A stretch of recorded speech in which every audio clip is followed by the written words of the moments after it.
Ladies and gentlemen, that was my best. That was my best Joe Biden impression. Top of the morning to you, ladies and gents. Welcome back to another episode of Silverstones. My name is Joran Headley, and I will be your host for today's show, where we're going to be talking about what to do next. And I'm not talking about like in life in general what to do next. I'm talking about specifically about Bitcoin.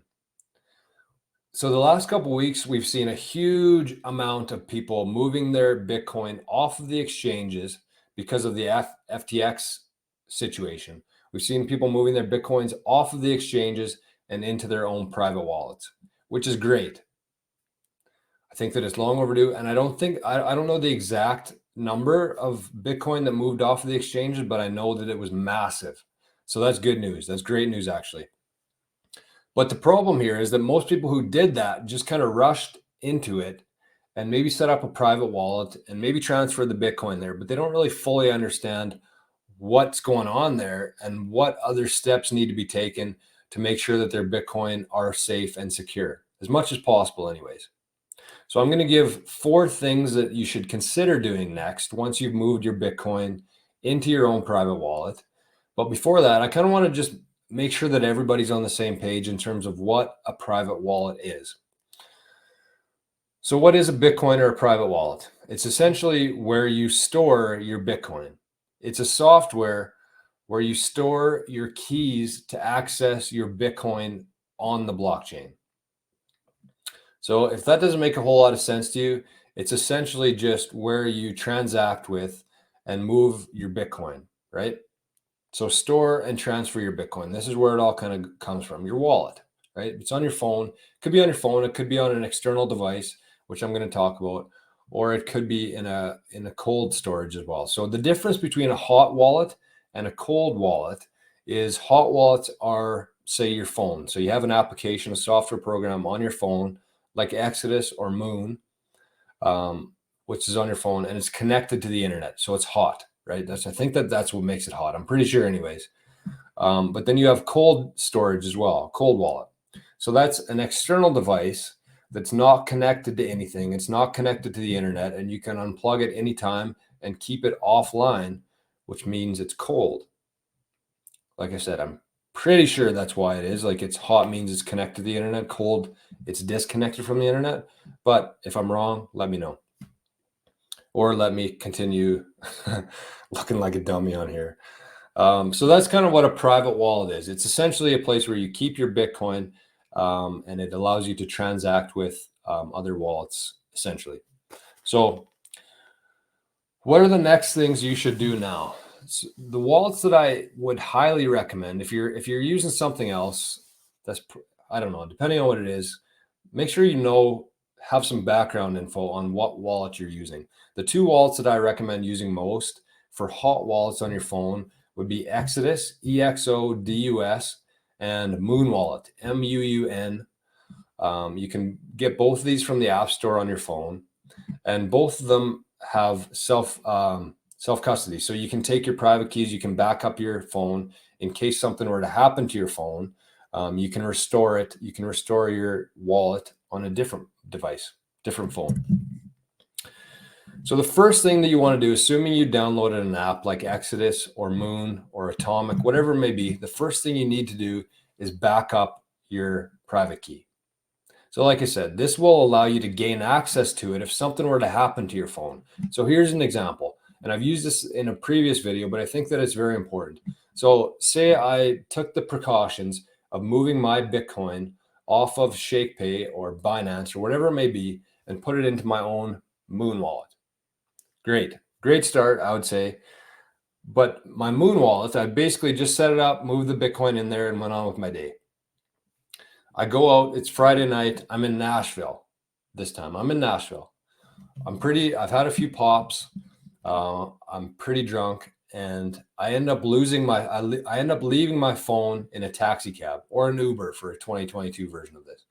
Leave it in an Uber. So the chances of me getting that phone back are pretty slim, I would say. Although Uber does have some accountability now with the ability to leave reviews, but I've lost my phone in a taxi cab before, and it's not a fun process to go through. So let's go back to taxi cabs. Actually, I'm out in Nashville, or just say I leave my phone at Aldean's in Nashville. Leave my phone there. Somebody finds it, never to be seen or heard from again. That sucks. All my Bitcoin are gone forever because the software program only keeps it on that specific wallet, right on your phone. If that's gone, your Bitcoin are gone with it. Unless you have a backup of your private key written down, which will give you the ability to wake up the next morning with a pounding headache, realize you lost all your Bitcoin, but you did write down your private key and you're able to restore your Moon wallet and get all your Bitcoin back onto your new phone. Assuming that whoever found your phone is a very intelligent person and has the ability to access your Moon wallet and move it to their own wallet, which could happen. And that's another point of this, is to make sure you have a passcode on your wallet to prevent that from happening. So if somebody did find it in Nashville and your phone, you set up your passcode for it, they wouldn't be able to access it. They wouldn't be able to move out your Bitcoin. So two things there. Make sure you have the passcode set up to prevent somebody from accessing your wallet on your phone. And the second thing is make sure you have a backup of your private key written down on pen and paper, nowhere on a laptop, nowhere on your phone, within your notes, on your phone or anything like that. Make sure it's on a piece of paper written down in a very safe place. So that's step one. The second thing is consider getting an external device. So everybody knows how susceptible phones are to hackers, right? Somebody sends you a text, somebody sends you an email, you click a link, and they have instant access to your phone. Or they contact your mobile phone provider and say that they've misplaced their phone, they need a new SIM card. The company sends them a SIM card and they instantly have access to your phone. So even though the wallets themselves within the phone are very secure, people getting access, into your phone is not that hard to do if you're not careful with it. So what is an external device? These are like the Trezors, the Ledgers. I think it's called the Cold Wallet or something like that. They're actually made in Canada. I'm going to be picking a few up. I'm going to order them today, actually. So I'm going to be posting some updates on that later on. Or a crypto-only laptop. And these devices are not connected to the internet at all times. They're considered cold storage. So if you use a Ledger or a Trezor, you plug it into your computer, you do whatever you need to do on there, you move it, your Bitcoin into there or out of there, whatever you want to do, and then you disconnect it so it's offline. The problem I have with the Trezor and a Ledger, and I know that whoever are big believers in these are going to be mad about this comment, but I don't think they're I don't think they're the highest level of security that you can get right now. And the reason for that is that these devices are still being plugged into your laptop that has been compromised in a sense. Every laptop, if you've been on Amazon.com or used, what else am I looking for on here? Gmail, if you've been on any sort of adult websites, your laptop is compromised. It's had people who you do not want accessing your information to have access to your information. So as soon as you plug that device into your laptop, there's a chance that somewhere in the wiring there, people could get access to that device. And I'm not an IT expert. I do not claim to be any sort of expert on security, IT security, but that just does not sit right with me. The fact that these devices are plugging into a laptop that's already been corrupted in a sense. So my solution, these are good devices if you're, don't hold that much Bitcoin and you want to just add another layer of security. But what my advice is for anybody, the threshold I usually use is $10,000. So if you have more than $10,000 worth of crypto in your portfolio, Bitcoin or crypto, I highly recommend getting a laptop, crypto-only laptop. So these laptops come from St. Louis, Missouri. Before sending them to you, they take out all the back doors that are built into these softwares within the laptops, which give people the ability to go in and access your information. These back doors are basically on every laptop. It's just part of how they're made. On purpose or not, that's how they're made. So these guys get rid of the back doors, the ability for somebody to access your information. But the most important thing is that these laptops are specifically used for cryptocurrency and Bitcoin, and that's it. So if you ordered one of these laptops, you wouldn't be browsing the internet, you wouldn't be opening emails, you wouldn't be doing anything on them except storing your Bitcoin. So to me, that means that these laptops not only have the back doors closed, but there's no chance, if done properly, that somebody could get access to your laptop. So I believe, as things stand right now, that's the highest level of security that you can get in the most user-friendly way. So there are seed signer devices as well, but I don't think that the majority of people at this stage right now are able to use it properly. And so the majority of people who actually lose Bitcoin is because they what am I looking for here? They overcomplicate their security process. So they go with this very high security device, but then they don't remember how to use it, or they do something with their 90-word private key, and then they just overcomplicate it. So I think that the crypto laptop is the best combination of high security and user friendliness. So I highly recommend the crypto laptop if you have more than $10,000 worth of crypto in your portfolio. If you need, if you want more information on the laptop, just send me an email here. This is my website, silverstones.ca. Send me an email. I'll give you all the info you need, or I'll leave. I always have the link for the crypto only laptops below in the description, so you can check that out as well. The third thing is to decentralize yourself. So what does that mean? You've already moved your Bitcoin off of the exchanges into your private wallet. But what I want to ask you to do to help you prepare for any future events is set up a few more exchanges. So whether right now you're using ShakePay specifically, or you're using Binance only, whatever it may be, set yourself up on about 4 or 5 different exchanges. So there's ShakePay, there's Coinberry, there's BitBuy, there's Binance, there's Newton, there's a ton of different Kraken, Gemini. There's a ton of different exchanges that you can use to buy Bitcoin and sell other cryptocurrencies as well. And I think that it's important that you go through the process of getting set up on these exchanges, even if you have no intentions of buying right away. And there's 2 reasons for that. The first thing is you're going to get a welcome bonus for signing up using a referral link. I'll put, I don't know how I'll do this, but I'll figure out what to put my referral links below, so you can use these links. You can sign up for these exchanges, and you can earn free Bitcoin just by signing up and purchasing some Bitcoin on these exchanges. So if you already have the intentions of spending about $500 or $600 worth of Bitcoin, it makes the most sense to do it on 5 or 6 different platforms or exchanges and earn free Bitcoin at each different exchange. So that's the first reason why I recommend that. The second reason is because whenever the price of Bitcoin or crypto shoots up or crashes down, these exchanges conveniently go down for maintenance. They say anyways, and this has happened to me. I remember it was about 1 or 2 in the morning, and the crypto market just flash crashed, and it split. It went down almost 80%, I think, in 1 hour. And so I saw this, and my first reaction to this is go buy as much as I can at these prices while I can. So I log into my Binance account, and I'm going through the whole process of logging in, verifying that it's me.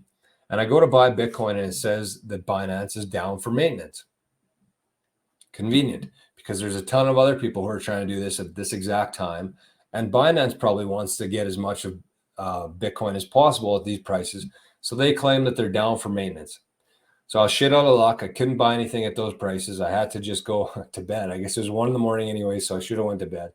But it was a missed opportunity because I was specifically at this time only on Binance. So if I would have been set up on, say, ShakePay or Coinberry or BitBuy, if Binance was down, I could have went to one of my other exchanges and bought Bitcoin that way. So to prepare as best you can for situations like this, you have to have yourself set up and prepared for when that happens. And if you want to take things a step further, I have a link in the description for Caleb and Brown. So Caleb and Brown is an exchange that I've been using. They're an over-the-counter, which means that they have access to cryptocurrencies that aren't running on the exchanges. So they're over-the-counter. So they also have advisors that you can call and talk to versus using a software program, an algorithm to do your buy and sell. So what I recommend is just get set up for a Caleb and Brown account. Even if you have no intentions of buying Bitcoin or any other cryptos in the near future, it takes about a week to get approved for an account.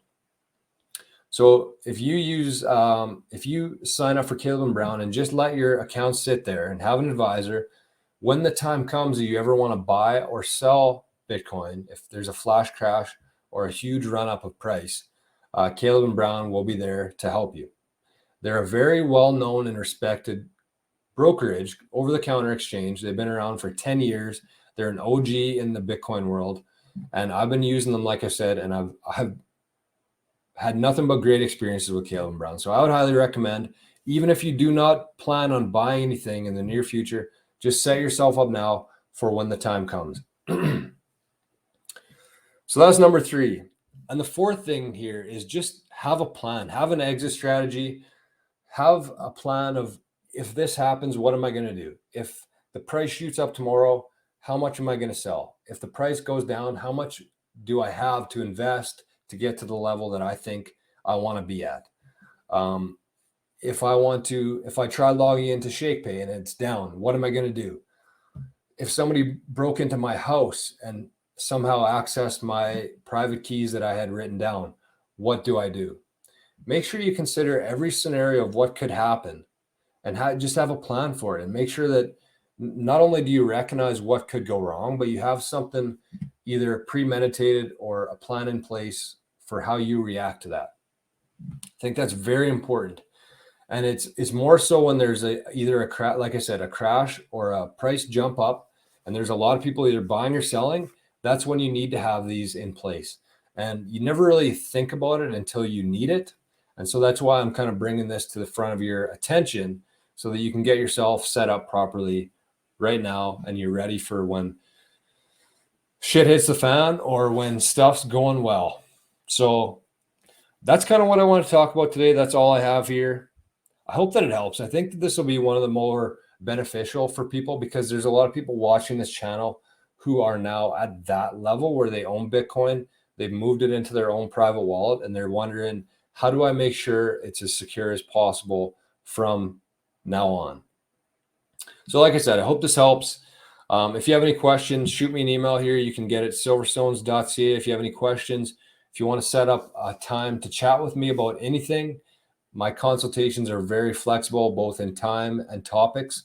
And so that's it. I'm here to help. I'm here to move this forward because I believe that it is the best thing that we have available for us to advance as a society. So make sure to like this video if you agree with anything I've said or you've learned something from this video. Subscribe for the same reasons, of course, and make sure to share this video if you learned anything from it and you think anybody in your network could benefit from it. And I think that the more people who see this stuff, the more people who realize the importance of moving their coins off of the exchanges and keeping them as safe as possible, I think that the better this space will be overall in the long run. So once again, I appreciate you very much for watching, for subscribing, for liking, and just for being in this space and contributing to moving things forward as we see best fit. So that's it. Thanks again. We'll talk to you very soon. Bye-bye.